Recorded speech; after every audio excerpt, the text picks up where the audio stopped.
Hello, friends, and welcome back to Trampoline Insight. This is episode 7. I'm Nuno Marino, alongside with Stephen Gluston, and today we have a very special guest. Our guest today is a 6-time world champion, individual world champion in 1996, 7-time European champion, world record holder for difficulty, optional score, total score, and most individual World Cup wins. He currently sits on the technical committee for the FIG and coaches many high-level athletes, including 4 that have competed in the Olympic Games. Please help us welcome Dmitri Poliaroush. How are you, Dmitri? Thanks for coming on our podcast, Dmitri. I'd like to start our first question with asking you how you started trampoline and how old were you? Oh, it's a long story, but it's a funny story. So anyway, We have time. I was 6 years old, and I did enjoy watching the cirque trapeze. And actually, I didn't care for jumping from trapeze to trapeze. I was really enjoying when they was do it off and jump into the net. And I was asking my parents, what is it and what exactly, because this is what I like to do, and I would like to do that. And my parents, I guess at that time, they didn't know what trampoline is, so they was telling me this is acrobatics. And every Saturday, me and my parents was going to the movie theater, and we was passing that trampoline gym. And I can see trampoline people was jumping like through the window. And I really, really was enjoying it. And I was stopping and watching at least like for 10, 15 minutes every Saturday. And I'm like, well, Mom, this is one day I want to do it. And short after that, I was in a kindergarten. One of the coach from acrobatics, by the way, came to our kindergarten to recruit kids for the acrobatics. And is kindergarten the same age as kindergarten here? You're about like 5, 6 years old still? I was 6, yes. So the recruiting 6-year-olds? Yes. So she came in and she was making an announcement. She's looking for kids who would like to do acrobatics. But of course, at that time, and especially in Soviet Union, they have to test kids. Like not everybody just can walk in and do acrobatics or trampoline or gymnastics, any kind of sport. You're supposed to be good enough for that. And unfortunately, I was not good enough. And so she chose like 3 or 4 kids, whatever, except me. So I was begging her, I'm like, well, I would like to do this acrobatics because this is what I want and this is what I saw on TV and whatever. So she's like, well, that's fine. You can come tomorrow to the gym. So I came next day with my brother to the gym and of course, straight to acrobatics. And when I was looking, I'm like, well, this is actually not what I really want to do. Like, because they did acro sport. And I'm like, so, but since I promised her, and of course I was hoping since she told me to come, I'm waiting for her to come and see me and put me in a class and whatever. And that lady never came to me. And so I was kind of bored, staying for 1 hour. So eventually I make a 1 floor up, and it was a trampoline gym. So I was staying over there, and actually I'm like, wow, this is what I want to do, and this is actually what I came for. Whatever it's called, but this is what I like to do. The coaches from trampoline was asking me if I'm doing sport, whatever, if I would like to do trampoline. I'm like, well, I was promising come to acrobatics. I'm just was a quite honest kid. They're like, well, think about it. And so I was thinking about it, and that coach from acrobatics still never came to me. So finally, I'm like, okay, so I was given agreement to the trampoline. Well, I was kind of pretty big kid. Well, I'm still is for trampoline. And so when I was in clothes, I guess like my face was slim or whatever. But when she asked me to change and take my clothes off and go on trampoline, she saw what I have, not that really slim body.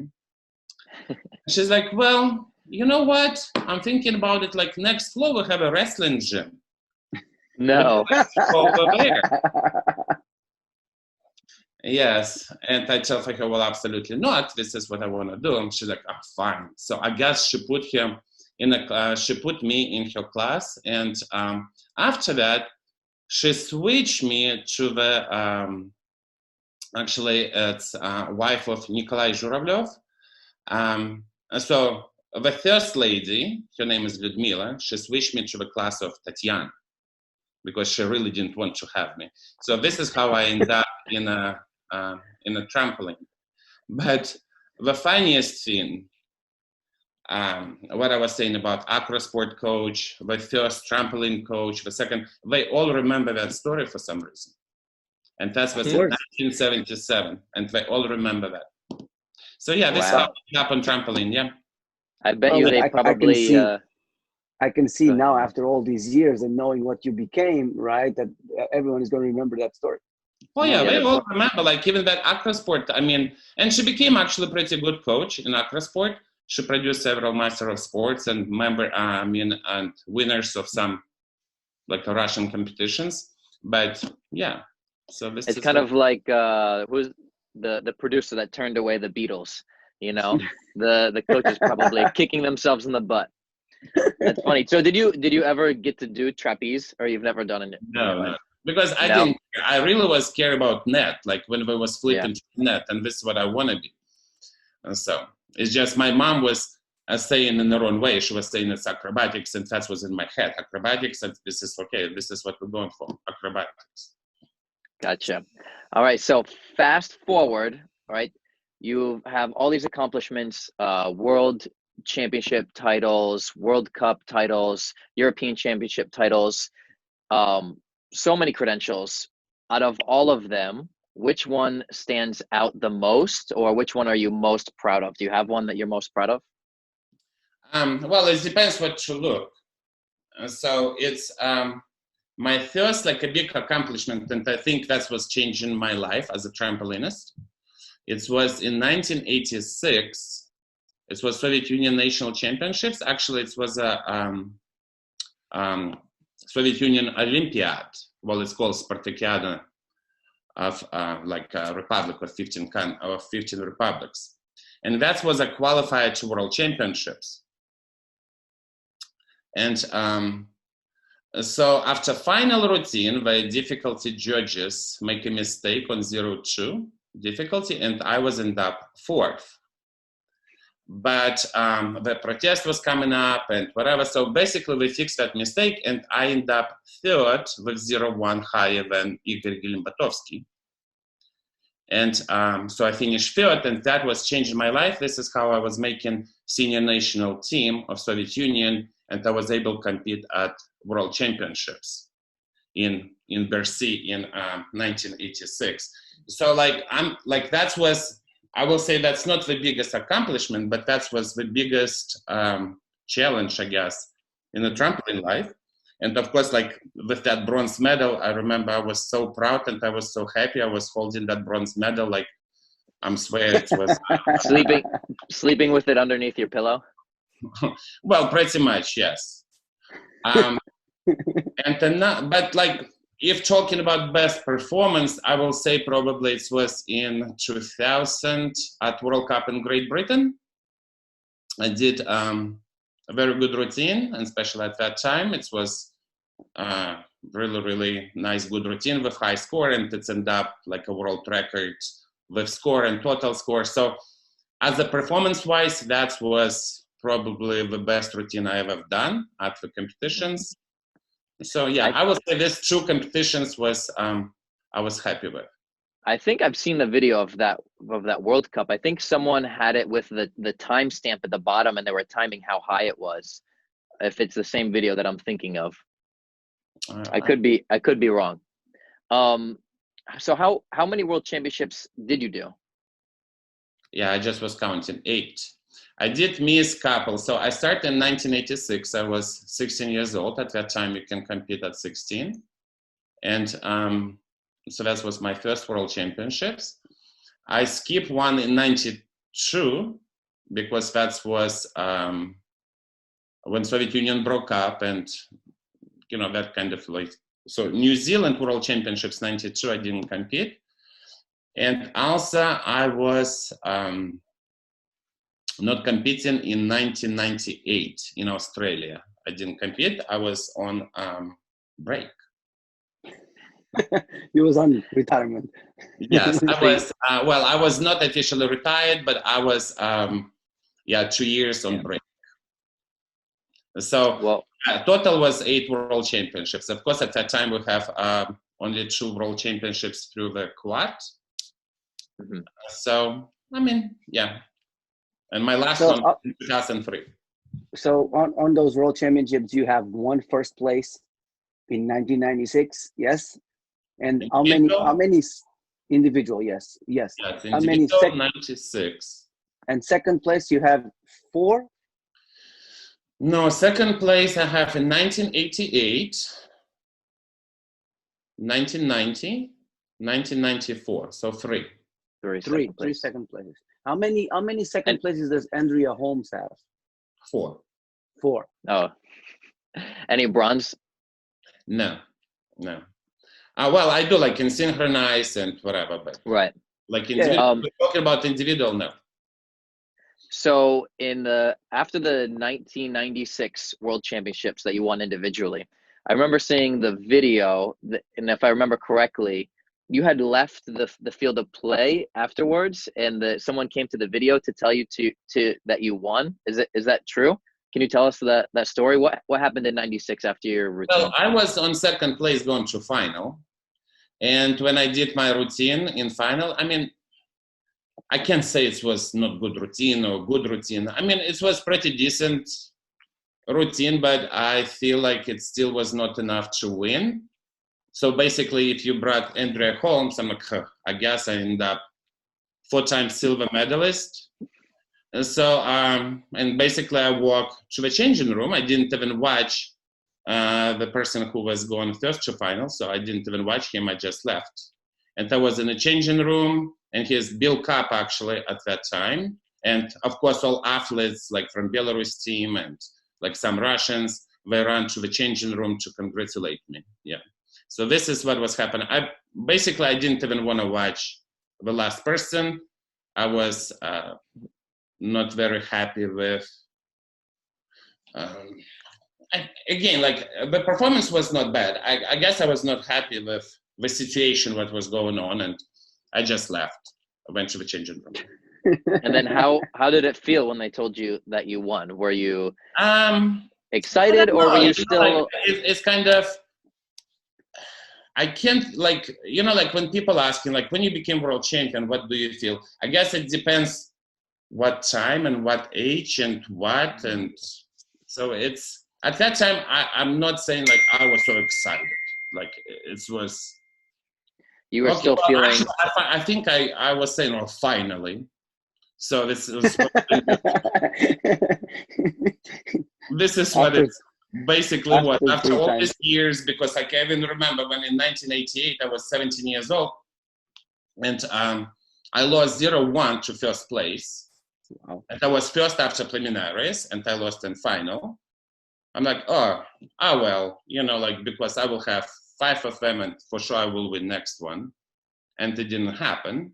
And it didn't happen after that. And it didn't happen after that. So, like, how long I will be waiting for? And I even have a kind of like a stupid superstitious stuff. Like I was jumping in the same pants for so many years, because in 1986, I was saying I will change my white pants only when I became a world champion.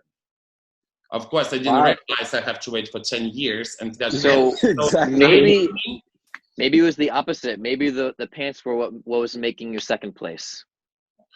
Who knows, yes. But actually, at that World Championships in final, I did put a red leotard. I remember the old Soviet Union leotard. I put for final, and yeah. So I don't know, the superstitious stuff kind of funny. Do you have any other superstitions? Oh, I don't want to go through that. I can tell you one thing, because it's so many of them, but I can tell you one thing. When I was finishing competing, first thing what was going in my head, now I'm free. and I was not free from trampoline or whatever. I'm free from all this superstitious stuff what I have in my head all the time. So I was actually feel good because I have so many rules to myself, and this was actually making me crazy and exhausted and tired. So wow. I remember those times. I was a little bit like that too. Maybe I didn't have as many as you, but I had my fair share, that's for sure. And some of them I had a bunch actually too. Quite crazy. It was really crazy. Like some stuff that I did, it was unbelievable. I really think you're not a high level athlete until you have a certain amount of superstitions that you follow. Until then, that's okay to have some, but what I have, that was way too much. And how I'm saying, like, I was happy, I was enjoying because I'm free. I don't have to follow all these ridiculous rules. And some of them, I don't know about you guys, but some of my superstitions, I have no clue where they came from or why, and they have absolutely nothing to do with the sport. Like, you know, so it's funny where they came from. I can tell you one thing. I can tell you one thing about, like, even trampoline shoes. So I have, of course, I don't know how many trampoline shoes I have. Hundreds of them, because I still even have in my house 20 years later, I still have probably at least 50 pairs of shoes. And so for Olympic Games in 2000, I arrived to Belarus. So I brought with me 3 pairs of trampoline shoes. And I realized that I didn't bring this certain one with certain hole and whatever. Wow. Yes. So I called Tara Gidry. And I'm like, well, send me immediately this trampoline shoes, go to my house and weigh.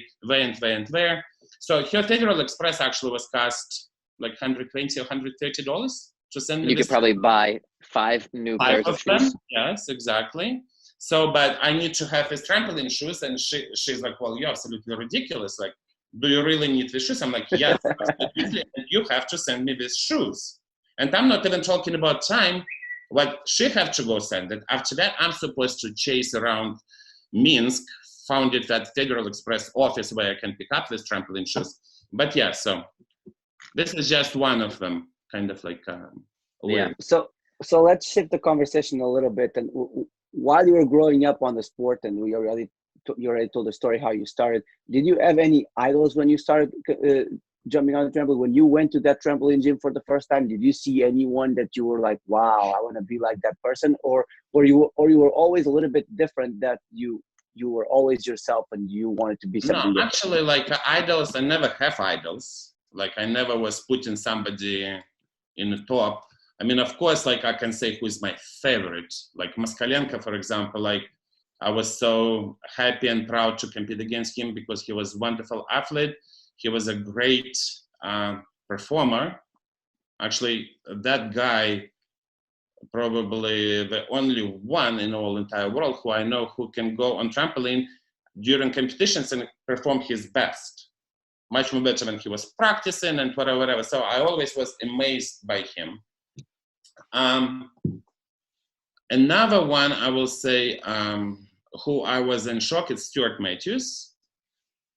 This guy was unbelievably high. And when I saw how he bounced, I'm like, wow, like, I mean, he was at that time, like already was jumping routine for 22 seconds on trampolines, what, 6x6 or 6x6. Yes.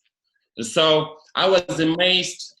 Again, like, I don't think so this is probably my favorite true male trampolinist, but I mean, I can't say they was my idols and I want to be like them. I always have in my head, I will be better than them. Mm-hmm. But, but that was my, true, like, I guess, like a great trampolinist. Yeah. Yeah. So, again, while you were growing up, it was a very different time. And the culture was very, very, very different from what most, at least Americans, know it as today. Can you kind of shed some light on what the differences were in culture back then? And do you think those things helped you, make you tougher, stronger, or hurt you and held you back? Well, absolutely, it's helped. First of all, the Soviet system is basically the strongest win. So from little kid, if you want to end up somebody, you're supposed to survive, you're supposed to fight for it. So this is how you're growing up with basically competition all the time. If it's not you, then next in line will replace you. Or like even like a Nikolai, I remember he told me, I was 7 years old, and he told me if 1 month I don't have a splits, he will kick me out. So what do you think? Of course, in a 1 month I have 2 splits. In the second month I have a straddle split.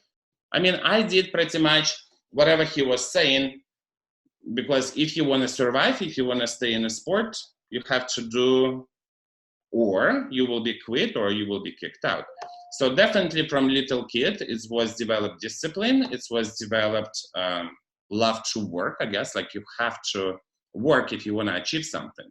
And I'm not saying everybody was like that. Somebody just drop in arms and say, no, I don't want to do that. I will go play something else. But again, if you want to achieve, you will go for it. So no, I'm actually, some stuff, of course, maybe was a little bit over, too much. But in majority Soviet system, I believe was great. So while great athletes. Mm-hmm. And on that system that you grew up, and let's get in a little bit more specific for things that people really are curious about. Did you do any weight training when you were growing up? Because you jump pretty high, even you start on 6x6 trampolines, and then the trampolines evolve.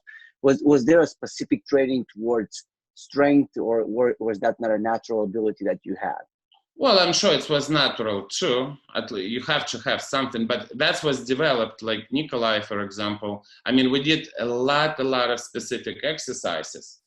And we did work a lot on exercises. Like we spent, I don't know, at least like 2 hours every day just for that. Plus, so basically you building up, like you working on that, but you have to have, I guess, some definitely talent, what needed to be developed and, became so like even from little kid, I remember I was jumping pretty high and I loved it. That's the most interesting stuff. Like when you're looking at some kids, like they're afraid. No, I didn't. I always want to reach high and high and high, and I was actually enjoying it, like to reach and grab something. Or so during that development, what were your biggest hurdles? What was your? Do you have any fears with skills? Do you have any problems with skills? Do you have any injuries, major injuries, or even small injuries that nagged you for a while? Well, when I was a kid, like how all kids likes to play, you come an hour or 2 hours before practice and start twisting whatever, who can do more twist. And so at some point, like I can't even do back tucks, back pikes, back straight, whatever. I just was twisting. I think a lot of kids I know all about that one. And so after that, my biggest probably accident and injury was instead of triple, I did quad. And that's, again, so it's kind of like, so I was working on quaffis. And after that, we realized we don't need this skill and whatever. But since I did that at 15 years old, I know I can do it. And many times, instead of triple, I will basically play around. I did quad. So unfortunately, during one practice, it was happened when I kick out on triffis and decide to go for quad. But it was a little bit too late. So I got hurt pretty bad. I know all about that one too. I got hurt pretty bad, like, and it was actually talking about like like me and Moskalenko. So that was before Soviet Union National Championships, 1989. Before these competitions, Moskalenko never beat me in his life. So I ended up not going to this national championships because I got hurt pretty bad. Moskalenko went and he won. And he won European championships after that. And after that, you can't stop that racket. I mean, he just was climbing up and up and up and up. And so, yeah, so this accident was quite bad. How long did it take to recover? I will say even like for 10 years after that, I still have nightmares. Physically. I did triffis.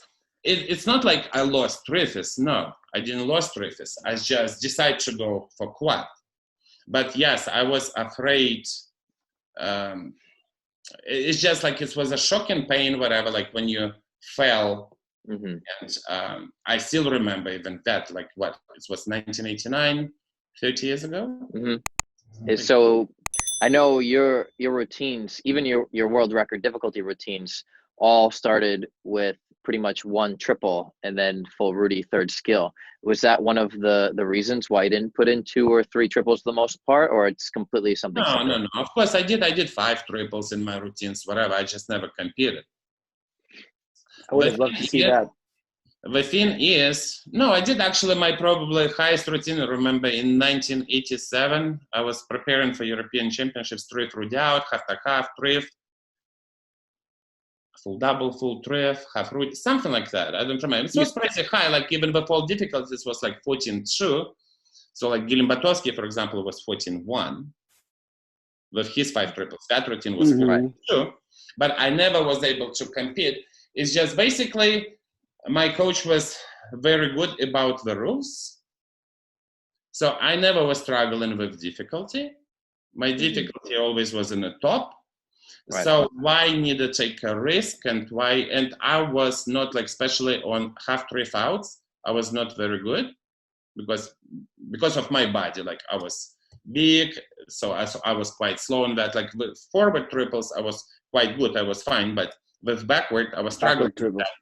So I needed to take a risk, and we was following like when pike and straight position was getting bonuses. All my routine have only one tuck position, the rest was pike and straight.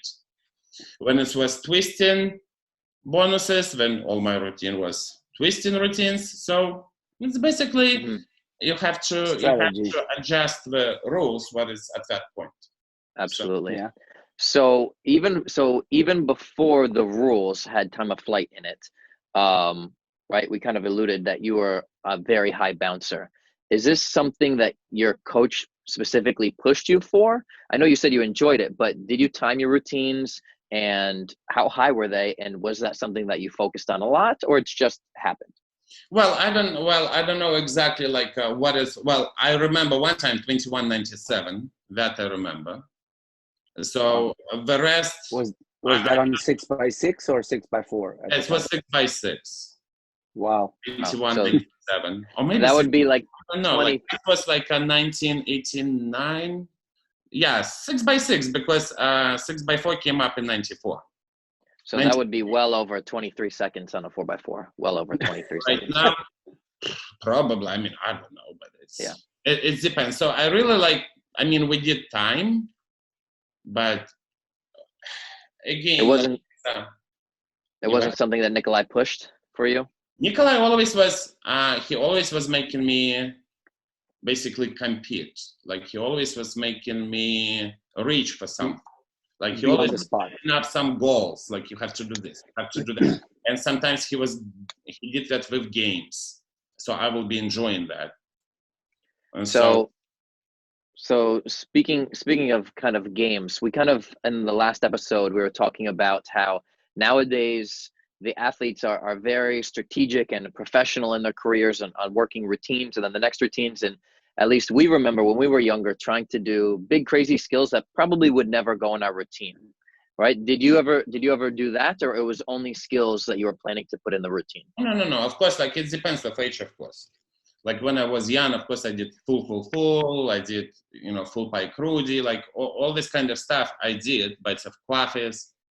But with age, it became, like you became more conservative, whatever. But when you're younger, of course, you're trying for everything. You're going for everything. You're losing skills, and and my favorite game was add-on. I love add-on. When I was kid, I even like until probably 25, 26, I still was playing. I remember like the biggest battles was me, Nikolai Kazak, and Evgeny Belyaev. Like the three of us was playing add-on before practice. Yeah, I want to see videos. I was actually like 25 years old. I still was playing.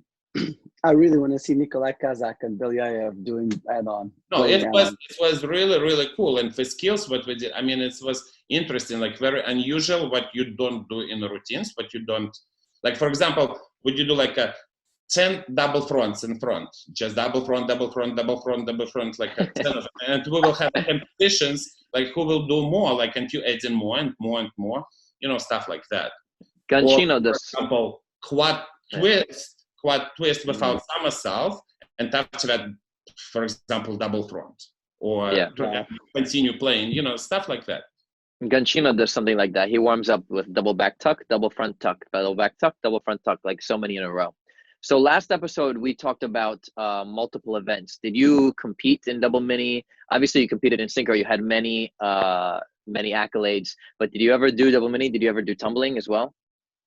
Well, actually, so I competed tumbling one time in my life. And it was happened like we have practice in the morning, and after that was in Russia. And we have competitions, tumbling coming up after that. So I was walking to the coaches and asked them, can I compete also? They told me, sure. No training. And I won. I even remember my passes, what I did, round-off whip, flip-flop double back. And another pass was round-off flip-flop 1.5, round-off flip-flop double full. So that was the senior elite compulsory at that time on tumbling, IFSA Federation. So I did compete in diving as well. I did one competitions in my life. Wow. But the most funniest thing, what I ever was competing on double mini, and that was in South Africa in 1994. So I came to South Africa, of course, like we came for 2 months, training together with African athletes and compete at the competitions in South Africa. So at second, I think, competitions or something like that, the organizers walked to me and they was asking, would you like to compete in the double mini? So, like, what are you talking about? Like, how I can even, like, absolutely not. And they're like, well, we will pay you money. Okay. Money. Like, okay. So I said, doesn't matter what place, like, doesn't matter what place you will get money just for competing double mini. So it was a kind of interesting thing. Dmitri does double mini. So for them, it was a show, pretty much. So they pay me for show. So I don't know what place I got. What passes did you do? Of course, first always was single, but second skill was, so I believe it was like a Boreni full, for example. I did like full Rudy out and I don't know, maybe back straight. I remember it was 3 passes. So I believe I even did full Rudy. So probably back pike full Rudy, wow. full, and full Rudy out, something like that. But I know the second skill was double, but first was single. Nice. But my run up was 3 steps. Oh, 3 steps. Oh my gosh. Sure, actually, I don't know. You know, I have this story. I have this story. Daniel Neal in 1998 European Championships. He didn't do double mini, but he saw everyone competing double mini. So he came to double mini in training and 3 or 4 steps and did drift tuck. I think I will be able to take it because I'm quite a big guy, but. And I was like, what was that? In socks. Like, what was that? If this guy would do double mini, it would be phenomenal. Wow. So what about your athletes that you coach now? Do they compete in multiple events, double mini, or just trampoline? No, they do trampoline. Just trampoline. Do you have and synchronized? In the gym, of course, we do have a rules until level 10 or junior elite. They do compete on double mini and tumbling. But after that, they switch to trampoline. So is that a decision that they make, or you help them make that decision? Well, I'm helping them to make this decision. You're giving him a little nudge. Well, I mean, it depends, of course. Like, I remember, like, Elena Aber, for example, she was a member of Junior Nation, and Taryn Blanchard, and Chanel. They was members of USA national team in the 3 disciplines, tumbling, double mini, and trampoline. So, but that was already, well, they did love trampoline more when they did these 2 events. So I didn't even really push or anything like that. We just talk about it, and it was not even questions. They switch in a heartbeat, like not even. But you have your athletes starting. They must do tumbling and double mini. yes. All of them, like when team starts, yeah, we all do it for events. And you do that just for competition, or you think it's good for their development, or? Well, it's good for development, of course. Like a tumbling, it's a great exercises, and you know, of course, like when you get in higher level tumbling, you know, it's a different technique. So when you became like a level of junior or senior, that's a little bit hard. And I know, of course, like some talented athletes, they did compete. Like actually, Brian Beach, I believe, became national champion on all 4 disciplines. Wow. I forgot what year. I think 98 or maybe not national champion, but I know like he got medals on all 4 disciplines. That's Well, awesome. we found out recently that Jai Wallace did all 3 Jai disciplines, Wallace all 4 and disciplines in Yeah. 1996. And even I believe he became 1996, world yes. champion on double mini at that year. Yeah, I think so too. Yeah, I think you're right. Yeah. So switching paths now, talking about your coaching, what do you do? I know, so a lot of times people coach the way they were coached and the way they were taught and the way that they perform things. What do you do differently to your athletes than how you were coached? And what do you wish that what you do now that your coach would have done for you? Well, first of all, I'm an extremely nice coach. Not even remotely make them do what I used to do. But you also evolved a lot on your coaching. You do not coach the same way you coached 10 years ago. Of course not. Well, it's changing with your age. I guess you became, you start understanding athletes. I don't know, like expectations. Like first, when I was coaching in the beginning, I was expecting from them exactly what my coach was expecting from me.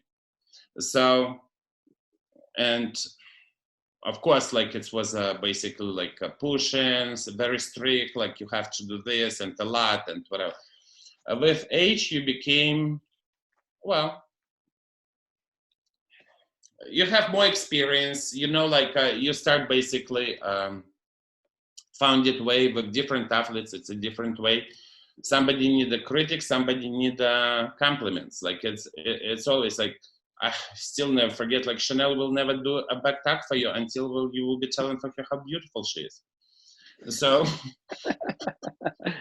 and if you start fasting at her, I mean, the workout will be not even, it's, so basically, again, like the kids, like now, of course, it's not like I used to be, like everybody in the same page. Like everybody is going one directions and do it this and that and whatever, and no other way. You have to finish, you have to do it. So now you're trying to find it way with different athletes. And I think the culture's changing too, and it's the athletes are changing. The respect, yeah, and it's not only in the United States, all over the world. All over the world. Completely different. And so yeah, like it's in a one way it's harder to make and achieve. Like basically, like 20 years ago, you can tell, well, this is the way, and you have to do it, and that's it. Now, of course, if you want to achieve that, you have to, you know, realize you have to find out that way, that line, what we can do. For sure. So now switching paths again from coach. Well, I guess this you can put on any hat for this question. Athlete, coach, FIG member.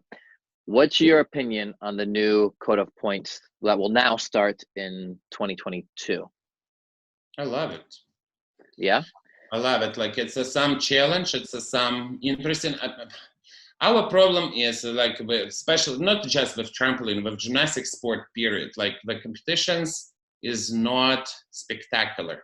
So we have to make people to like it. We have to make a show out of competitions. We have to give to audience some, you know, some show, like the performance. They come in and they have to enjoy. I mean, as much I love trampoline, but you know, after 10 straight hours to watch trampoline and pretty much everybody's do it the same routines, it's quite hard, even for people who understand what trampoline is.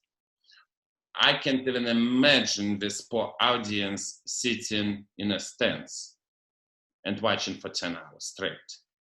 So like with new rules, at least we're bringing up some challenge, some kind of, well, a little bit different from what we used to have.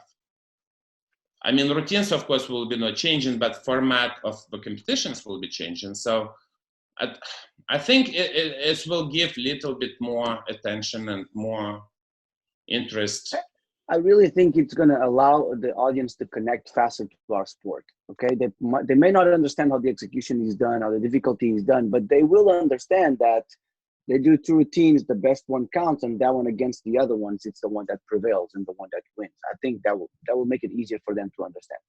It will be. And the rounds, that's another thing. Like, this is what I always was saying, like, in a final, why people like to watch final, not just because it's short, also because you can see who is the best. It's only like you're looking at the 8 people. Right. So you can tell who is the best. Like, same thing like when you watch in gymnastics, like even like at the Olympic Games, I'm like, you know, like when you look into all these 6 events going on at the same time, you can't even follow who is the best. Yeah, even if you're following the scores, because different events score differently, you can't even see who's going to win. That's why, well, at Olympic Games, I usually just looking at the scores at the it's so complicated for our eyes to follow more than one event. But that's why gymnastics, I like to watch on TV because they go on one by one, or the event finals, because one by one, and you can tell who is the winner. So same thing like in a trampoline, when all athletes, like over 100 men and 100 women competing at world championships, and they go in and going round after round, and you know, like it's really hard. Like I mean, it's very hard to remember what was going on at 10 o'clock in the morning when you're already at 8 in the evening.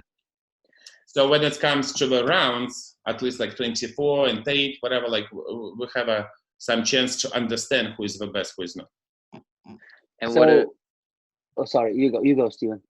What about for double mini and tumbling? Do you like those changes as well on those events? Oh, absolutely, yeah. Yeah. Especially like now, what they cannot repeat the skills on tumbling or double mini, at least like it will be more selection. I understand it will be harder, especially for ladies. But at least again, like it will be no repetition of skills. But in the end, they only have to do two passes, so I'm not sure it will be harder. They will be able to perform harder passes than what they were doing. They'll be able to combine harder skills that they probably would not be able because they have to play the difficulty game. And at least they will show different variety of skills. Because like again, like if you're looking at tumbling right now, like every woman do it, well, not every, but most of them will do double A, and men will do double A, triple back. This is first pass, and second, okay, like full through whatever, and some will do full and double backs. Mm-hmm. So, yeah. So at least it's some different skills, some different connections. Yeah. So moving on a little bit to all the hats that you use in our sport, because you are an athlete, coach, TC member.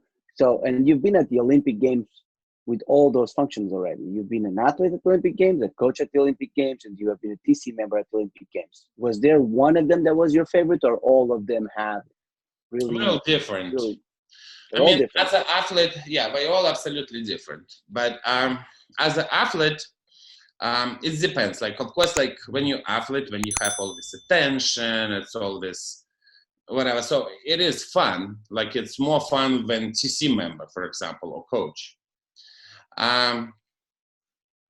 When you're talking about stress, I will say as a coach, you have the most stress. And I agree completely. As a TC member, that's basically you just hoping nothing will go wrong and the real champion will receive the medal. So it's all these three jobs, they're completely different.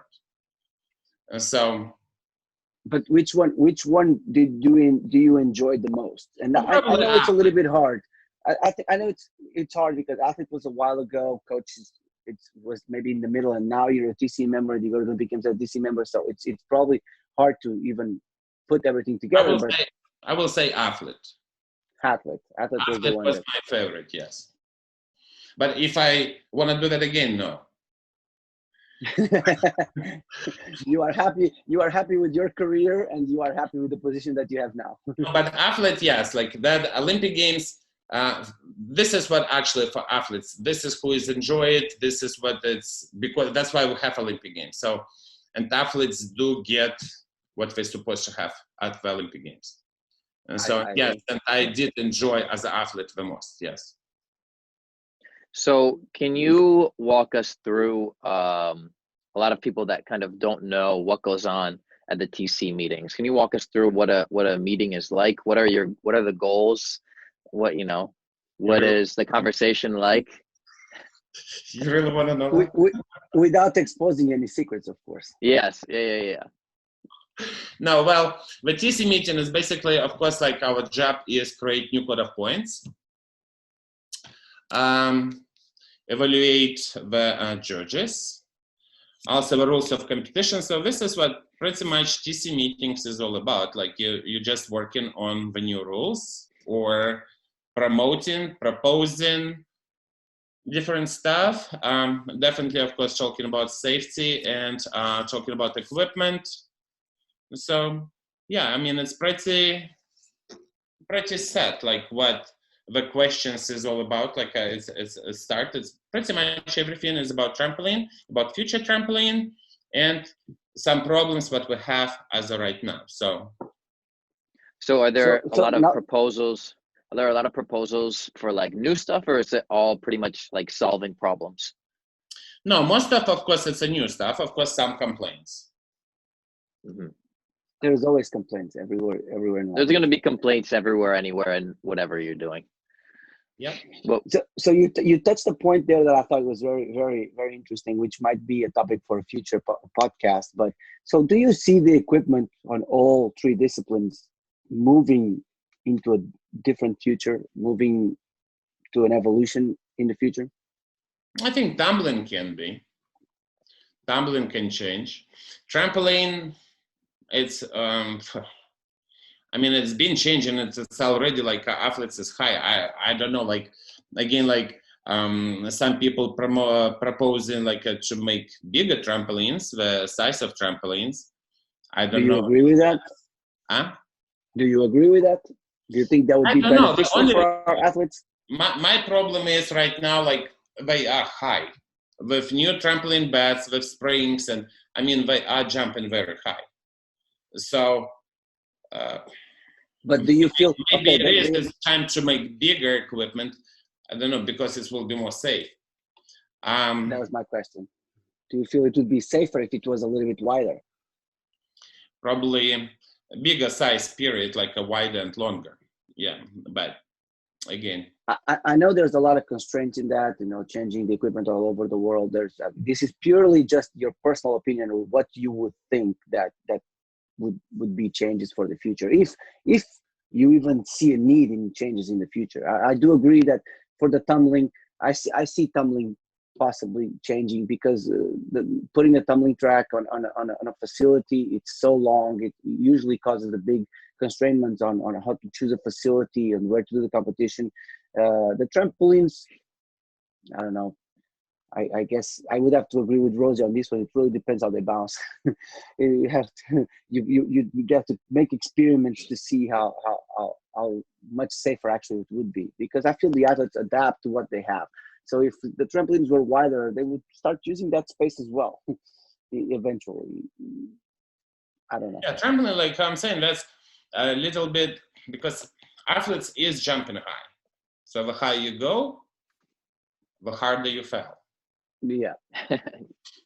So what are some things that maybe are some ideas in place to make trampoline, the equipment as it is, safer right now? Have they talked about having the trampolines decked with anything, or some kind of matting? Like, raised mats, make the mats bigger. Some proposals to make frames like a longer and wider. I mean, it's all for right now. Well, mats, that's probably will go through very soon, but the size of trampoline, I don't know when that can happen.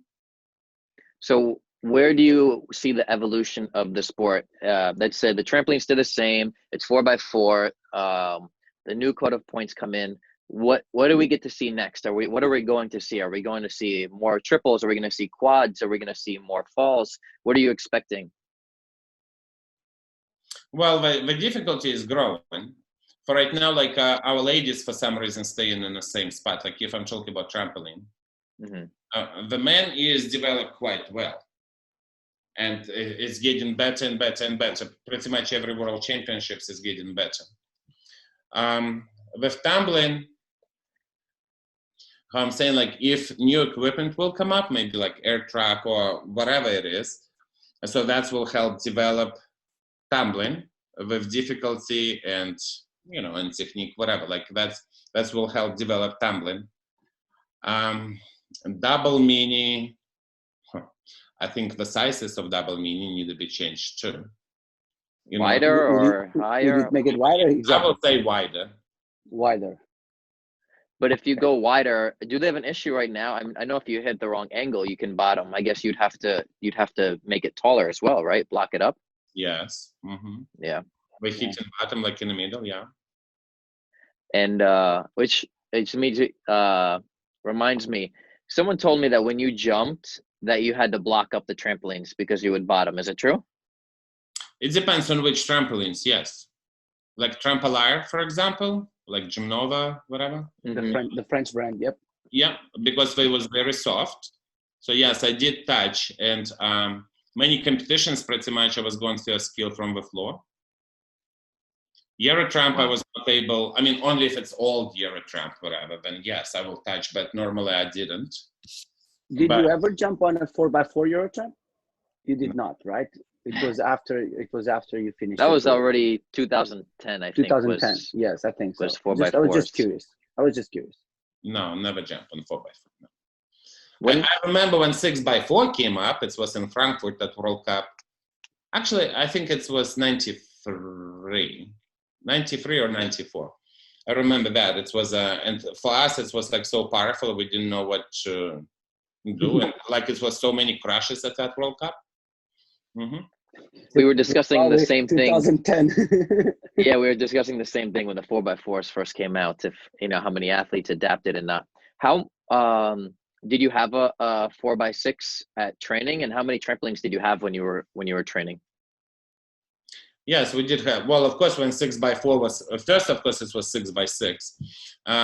Well, plus if talking about Soviet system, we even was working out on Nissan trampolines, and I'm talking about in 80s when Nissan was not even in a production anymore.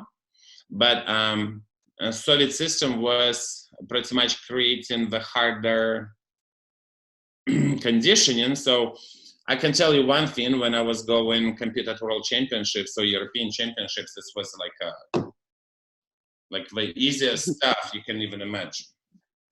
So because like everything was setting up in Soviet Union, so basically the harder you're working out, the easier will be at the competition. Easier it is to compete, yeah. But yeah, 6x4, it was come up, well, after we probably, Belarus Federation, I will say like from probably 94, 94 we already had that, 6x4. So we're close to the end here. I've just one just final question, unless Steven has more. But on the previous episode, we talked about an all-around individual competition. FIG created an all-around team competition, which was very successful. Do you feel like an all-around individual competition could be successful? That will be cool. I don't know how many athletes will do that, but that will be, same thing like. If you remember, in aerial ski, it used to be all around, like ballet, mogul, and aerial ski. They used to have that all around award. I don't know the popularity. I don't know how successful that athletes was when they was winning all around. I know mogul always was first over there and aerial ski second in freestyle. So I don't know exactly if that will help or not. In trampoline, it's kind of hard for me to answer right now. Like I kind of need to think about it. Of course. Just is it really will be true, like a showing the strongest person, or it's just because, like, I just was giving you example. I did Boreni full and double mini, and I did Mandaff with flip flop double back on tumbling. Right. But you like to see a level like that at World Championships. Right. So that's what we were discussing. If it's you, I would. If it's you, I would love to see that. Well, yes. I mean, yeah, that's why South Africans would like to see that too. Exactly. I can see. All right, Dmitri. Well, we don't want to take up any more of your time. We really appreciate you coming to talk to us and sharing all of your stories and your knowledge. I know we could pick your brain for probably 3 more days worth of time, and still never run out of things to talk about. Yes. But we appreciate your time, and we hope to maybe see you again on the podcast another time. Oh, definitely. Well, thank you, and enjoy and be safe. Thanks, you too. Yes. Take care of yourself. All right. Bye-bye, Dmitri. Bye-bye. Bye, Dimitrichka. Thank you. That concludes our conversation with Dmitri Poliaroush. We love to hear your opinions and questions. Please reach out to us by commenting below or reach us via email at trampolineinsight@gmail.com. You can also reach us on Twitter @trampinsight or on Instagram @trampolineinsight. You can also send us a voice message with questions or opinions by following the link in the episode description so we can play it on the podcast. Thanks for listening, and we can't wait to see you guys on the next episode. See you guys soon.